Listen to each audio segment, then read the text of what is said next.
In the world of One Piece, few characters are as contradictory and captivating as Kuzan, the man formerly known as the Marine Admiral Aokiji. Once a pillar of the world government's military power, representing the very apex of its greatest military force, Kuzan now finds himself as one of the 10 Titanic captains of the Blackbeard pirates. This transition from the highest echelon of order to a crew synonymous with chaos is one of the most shocking developments in the series. However, a careful analysis of Kuzan's history, his philosophy of lazy justice, and his specific interactions with Monkey D. Luffy, Smoker, and Monkey D. Garp reveals that his alliance with Blackbeard is not a descent into villainy, but a calculated pursuit of personal freedom and truth. To understand why Kuzan would join Marshal D. Teach, one must first understand his disillusioned view of the Marines. Unlike his former colleague Sakazuki, who follows absolute justice, or Borsellino Kizaru, an adherent of unclear justice, Kuzan operates under the creed of lazy justice. It was not always this way. He once believed in burning justice, a passionate drive to uphold the law. However, years of witnessing the moral compromises of the world government, most notably the Ohara incident in which he was forced to kill his friend Jaguar D. Saul while witnessing the massacre of innocents, cooled his fervor.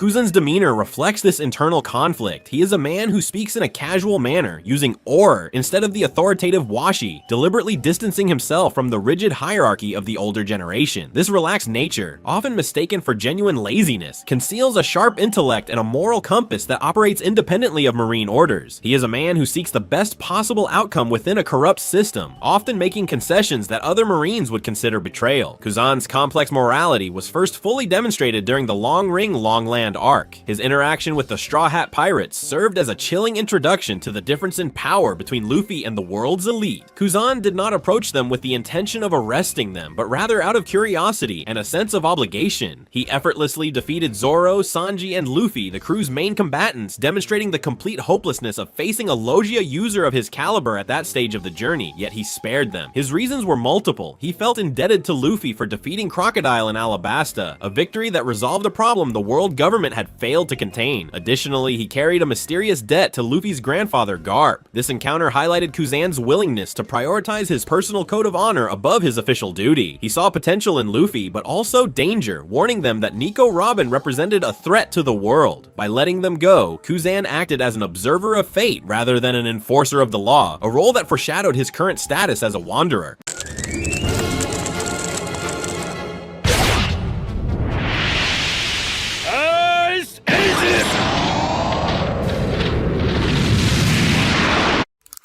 Despite his laid-back demeanor, Kuzan proved during the Paramount War at Marineford that he could be ruthless when the situation demanded it. As an admiral, he was one of the main lines of defense against the Whitebeard pirates. He confronted Edward Newgate directly, using the Hai no Mi to freeze the massive tsunamis that threatened to engulf Marine headquarters. His battle against Diamond Jozu further exemplified his combat prowess. By exploiting a moment of distraction when Jozu was concerned about Marco, Kuzan instantly froze the commander, shattering his arm and removing one of the Whitebeard pirates' greatest forces from the battlefield. Throughout the war, Kuzan was efficient and lethal, but without the fanatical hatred displayed by Akainu. He fought because it was his duty and because the stability of the world demanded it. Marco!